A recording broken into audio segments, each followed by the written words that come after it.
I gotta admit, the end of the Fever Mercury game made me sit up for a second because it got a little spicy with Caitlin Clark having an interaction with DeWanna Bonner out That's on the the. clip.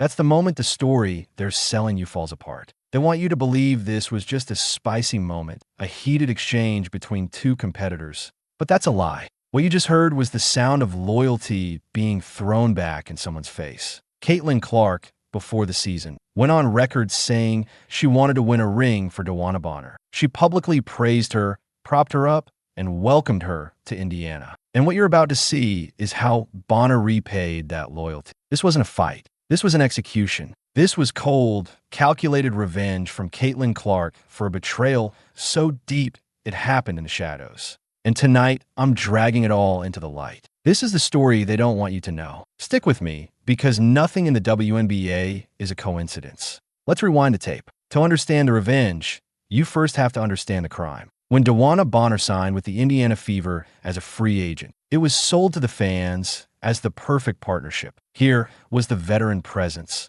the mentor who would help Clark and this young core build a dynasty. Clark herself bought incompletely. She talked about Bonner's legacy, her place in the all-time scoring ranks, and her desire to get Bonner that elusive championship ring. It was a public showing of respect, a public declaration of loyalty. Clark put her own reputation on the line and vouched for Bonner. And it was all a lie. After just 9 games Bonner wanted out. She requested her release, packed her bags, and left the team high and dry. Now, players move teams all the time. That's business. But this wasn't business. This was personal. This was a level of disrespect that you rarely see exposed to the public. We only know the true depth of this betrayal because of Fever guard Sophie Cunningham, who had the courage to speak the truth on her podcast. She revealed that Bonner didn't just leave. She vanished. She ghosted them. Cunningham laid it all out. It was no goodbye, no text of the team group chat, nothing. She said, it's okay to be professional about it. And